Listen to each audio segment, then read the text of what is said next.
At the end of the Olympic Games in Paris, France, some Nigerians were calling for the resignation of the Minister of Sports for the inability of Nigerian athletes to win a medal at the Games. Subsequently, the lackluster performance of the Super Eagles, Nigeria's senior male football team against African countries who are lowly rated on FIFA rankings, also added to the call for a drastic step to be taken in resolving the catastrophe bedeviling Nigerian sporting activities, especially in the area of planning.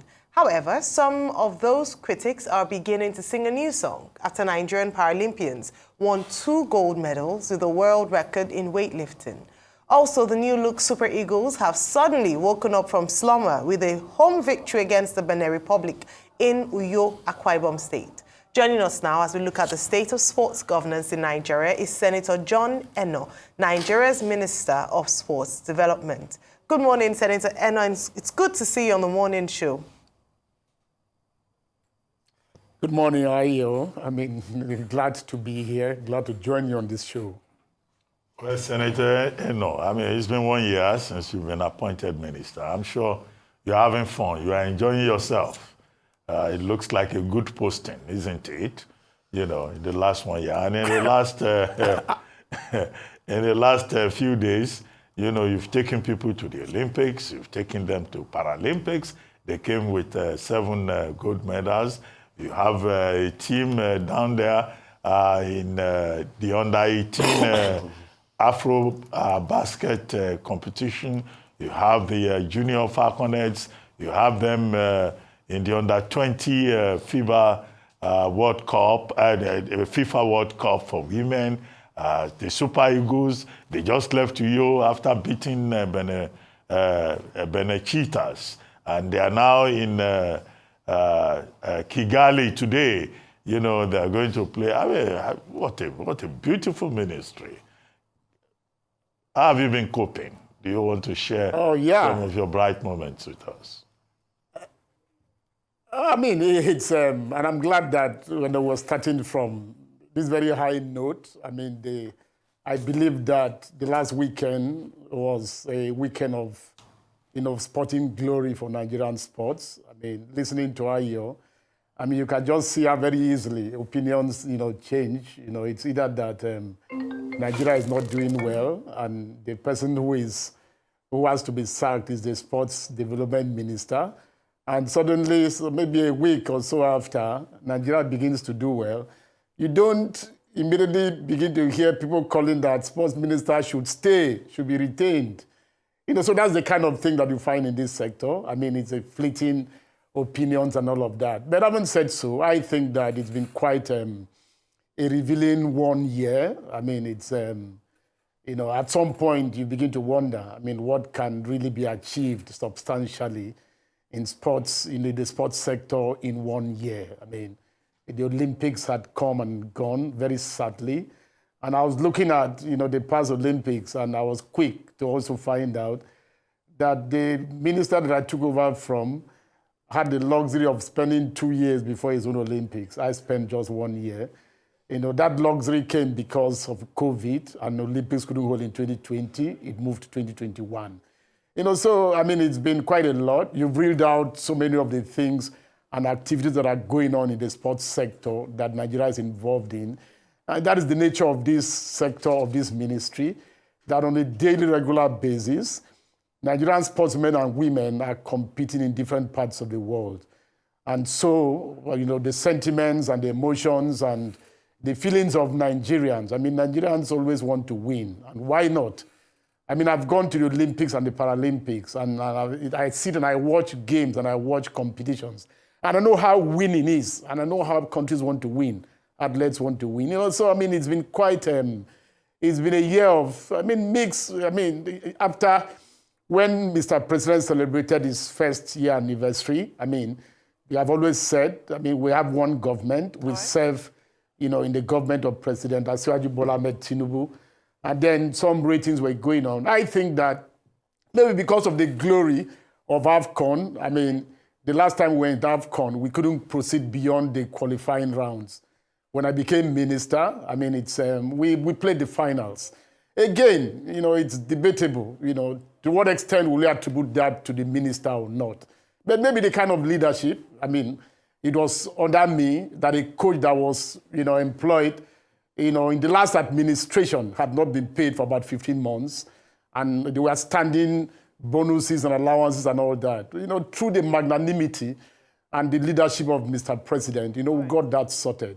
So maybe that also played a role. And then the fact that, the spending of this money and having, the paying of this money was so seamless. You didn't have any of the issues and challenges that had always, faced Nigerian sports when we are competing. Unpaid this, unpaid that, welfare of this, welfare of that. So in terms of, prosecution, in terms of, I think that the ministry under my leadership has tried, showing a lot of commitment and a lot of concern to our sportsmen. Honourable Minister, thank you for highlighting some of the wins, shall I say, of your tenure so far. But I can also point out some things that, cause an embarrassment to us as a nation at the Olympics. I do understand you've only been in office for 1 year and you've tried to maintain communication, but the case of Favour Ofili, embarrassing. I know we were praising the Paralympians for bringing home 7 medals, but in comparison, this is their worst outing since 1992. We've had cases of benefits not being paid on time. We had the coach, assistant coach of the female basketballers, Olajunwon, come out to say that she hasn't been paid, and even when people complain, they are vilified. How are you going to correct these embarrassments in the Ministry of Sport and at different levels of the federation, of different sports federation in Nigeria? And then you also said that the plan or the preparation for Olympics 2028 in Los Angeles starts now. What are some of the things that you do differently now that you're in office? Well, let me assure you, Ayo, that for me and for the ministry that I'm in minister over, it remains and continues to be work in progress. I mean, it's. I think that if there is anything that can be talked about being proactive, I believe that my leadership is very proactive. And, unfortunately, try as we try, there are a few negative exposures that will come, once in a while. And you've mentioned, quite some number of them. I mean, I also appreciate with you the fact that, yes, the Paralympians may have won for us 6 medals, 2 gold, 3 silver, and 2 bronze.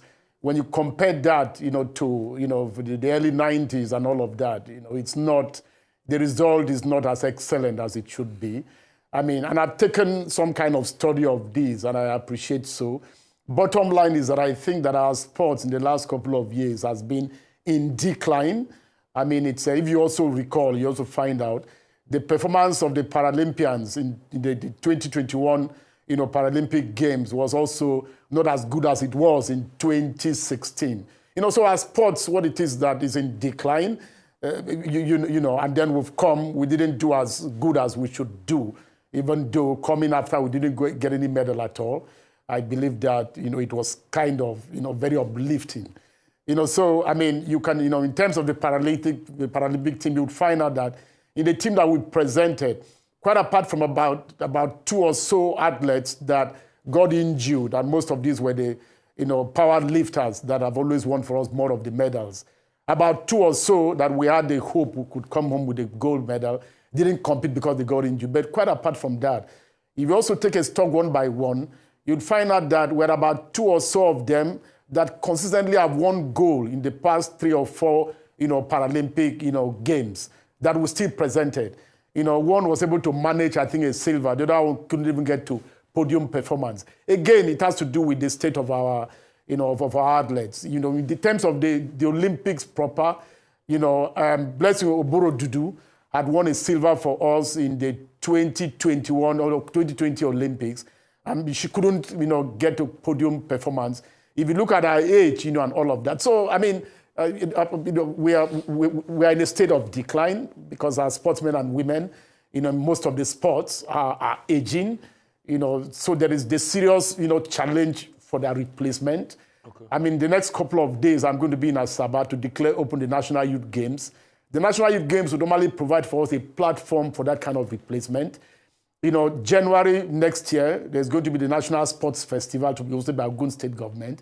I mean, again, that is a platform for that, for their replacements. Okay. I mean, one of the things that I find that has been lacking is that we need to be more intentional about the things that we want to achieve. Okay, you talked about one of the negative exposures. We got an assistant coach of the basketball team, coming out and talking about not being paid. It's one of two things. The first is that because, people also understand how Nigerians react. A lot of the reactions in this sector, a lot are more emotional than rational. So people, hop on that and take advantage and just say, very easily people just go, Minister. Go tweet Minister, something. can you hear me? So, but let me explain this very quickly. Yes, please. Go ahead. Explain it quickly before I come to you. Rufai is speaking here. Okay, let me explain very quickly. And when I got, a lot of that was also sent to me. Now, one of two things. First, it is the responsibility of the federation, to hire its coaches and all of that, for the different federations. But having said so, when we go for international competitions, the Ministry of Sports, in doing its budgeting, accommodates the coaches for each of the sports that is competing. There is no accommodation for assistant coaches. So at the Olympics, it was only Coach Renner that we kept relating and dealing with.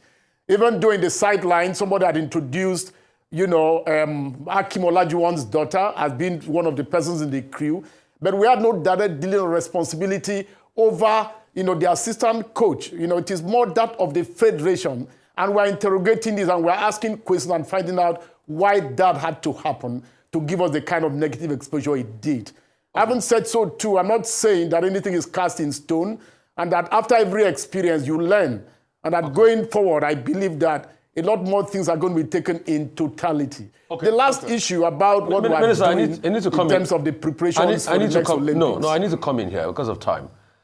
Mr. Minister, would you like to apologize to Nigerians watching you for the very terrible and underwhelming performance at the Paris Olympic Games? That's not my number one question to you, because we do deserve an apology. And I do not think the statement you put out was an apology because we expected too much. And it was a shambolic and below par experience, thoroughly caused by a lot of the Nigerian factors. People were not paid, like you just talked about the coach. We've had a lot of ups and downs. In fact, some people are still saying from the Commonwealth Games, they've not been completely paid. Secondly, I want you to also talk about the Labadia issue, the show of shame with the German coach. I thought you guys said you were going to set up a tag team to be able to ensure Nigeria qualifies at all costs. You rigmarole, the NFF announced a coach called Labadia, and we only heard that the deal didn't sail through. That's another moment of shame for Nigeria, and this was under you as the overarching sport minister.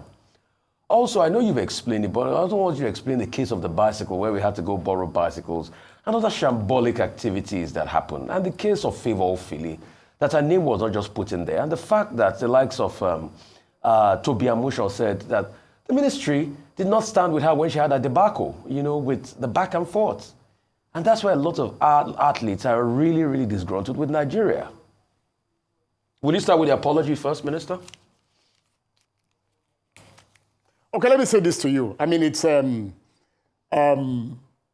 I didn't wait to get the reactions that attended our very disastrous, performance in the Olympics to issue the statement that I did.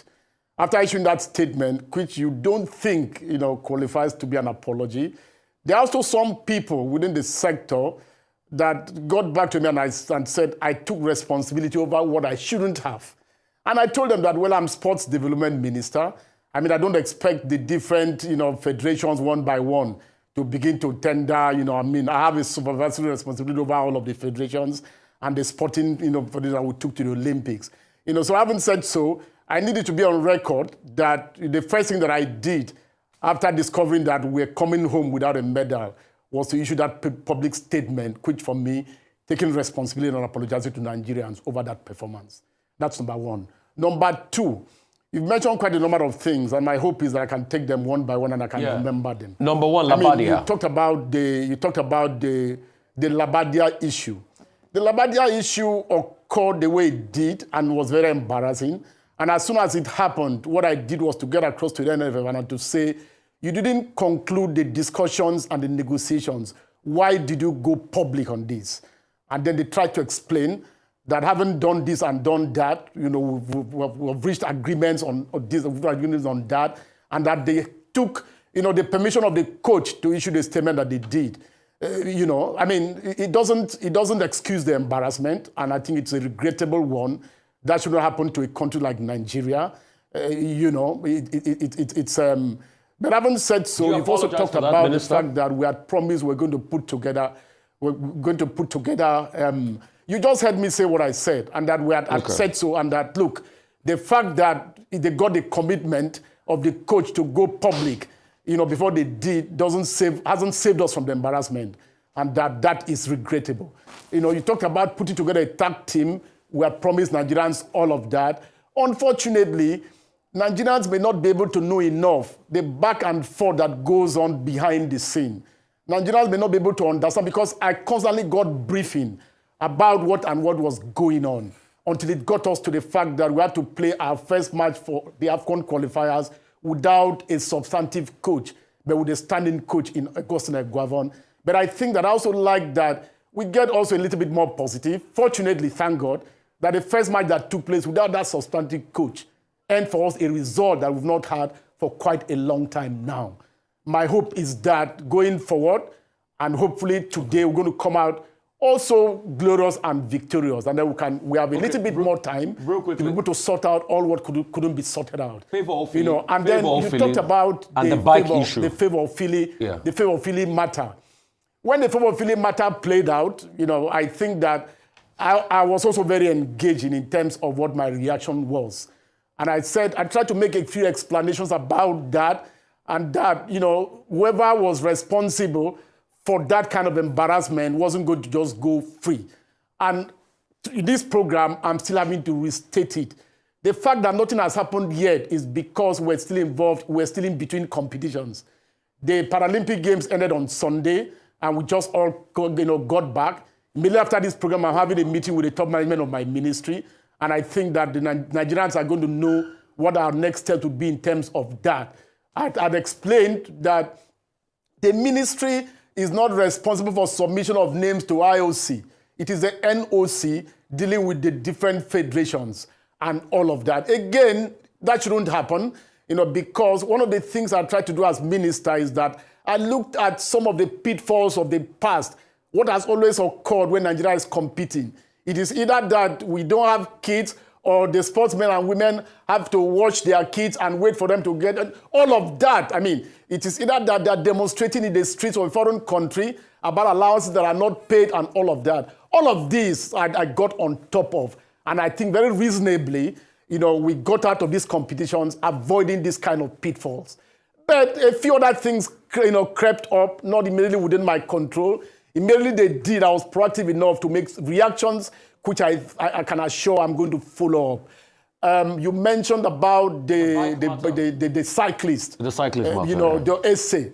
And again, I've tried to explain this. Let me use this platform and explain again. The fact that ahead of any competition, that all the competing sports get funding for competition equipment in their respective sports. They do, you know, from the ministry. This time was no different, and the Ministry of Sports provided funding for competition equipment, which they are the only people that know this equipment and they get them. Okay. But when this essays matter came up, and of course I reacted, you know, and called the attention of the president of the Cycling Federation immediately. The explanations that he gave are the explanations that I put out, because I also had to look at them. The fact that they were not going to compete in that particular race. One of the things perhaps we would have imagined is that, okay, if we're not prepared for that race and had no equipment, maybe Nigeria should have declined. Senator. But they didn't, and they went ahead and competed and had to, you know, get, you know, all of. So that's what happened. Senator. What was the other issue you mentioned? I mean, Rufai, remind me. I yield the floor now to Dr. Abbas. Senator, let's move beyond the events and episodes. Let's talk about sports development. We have issues with infrastructure. Yes, please. Take the National Stadium in Lagos, which used to be a national monument. It's now a place where they sell pepper soup, very good pepper soup in Lagos. That's what that stadium is noted for. If you are looking for nice pepper soup, you go there. is not known for any sports development. What is happening to it? The Moshood Abiola Stadium in Abuja, there are issues with it. So one, infrastructure. Two, the ladies that are in the under-20 FIFA World Cup now, who are doing well, we're told that most of them are local talents. They are not people from Europe. They are homegrown. What are we doing to develop local talents across Nigeria? I mean, we are over 200 million people. There are many people here who can do well. The Paralympics people have shown us that, in fact, there is a lot of ability in this country, even among disabled people. Now, number three, there was a 10-year plan for football development that was launched, I think under the Buhari administration. Where is that plan? Have you seen it? Have you read it? Or it is somewhere in one drawer in the sports ministry and nobody is doing anything about it because it was a former administration that worked on it?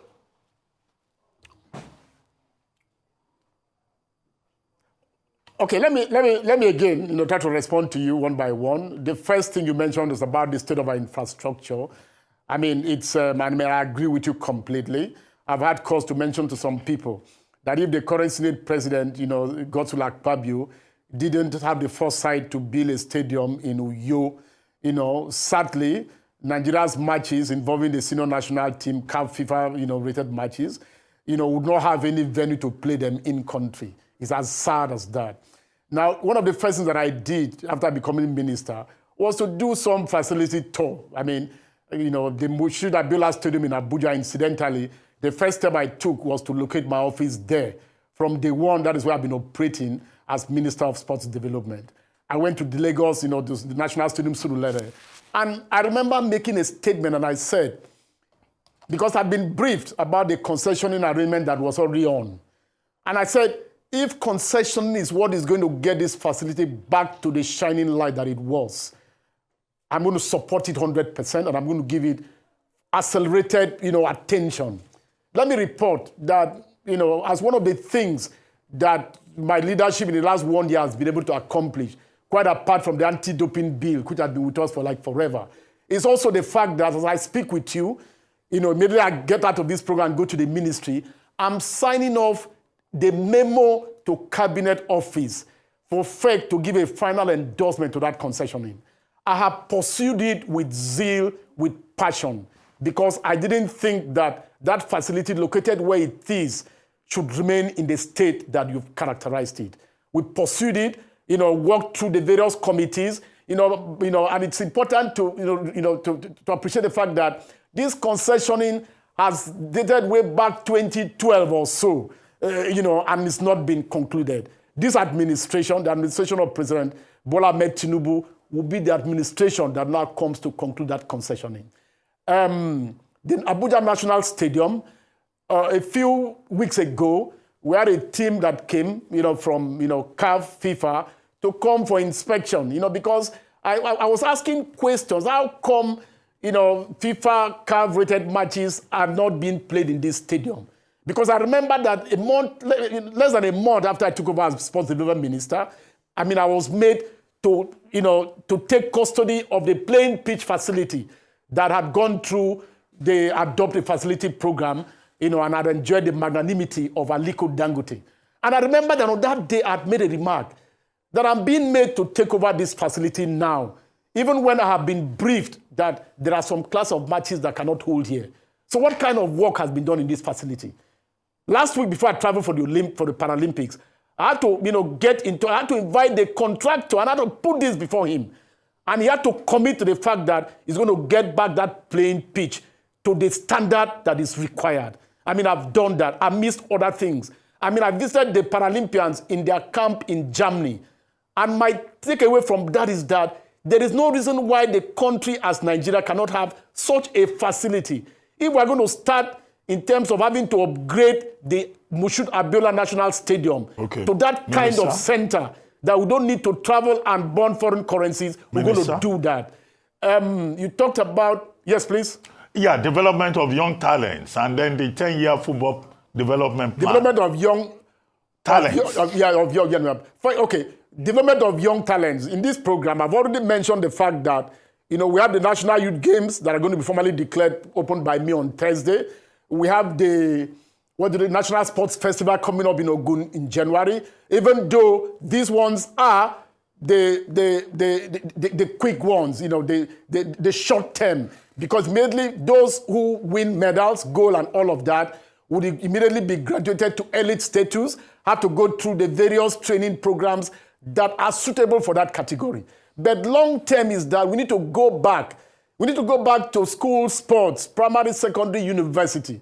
Before I traveled a few weeks ago, I got visited by a Enoh team, you know, delegation that is having, you know, world games, whatever that is happening is going to happen in the country. And that was one of the things that I spoke. Before the Olympics started, I put a call across to my colleague, the Minister of Education, and I've said, immediately after these competitions, because again, in fairness to me, it's been back-to-back competitions. Well, the other thing you mentioned is the fact about the 10-year football development plan. Yes, quickly. I've seen that plan, and I think that one of the key points of that plan has been the fact that the NFF Congress has to be expanded to include other stakeholders.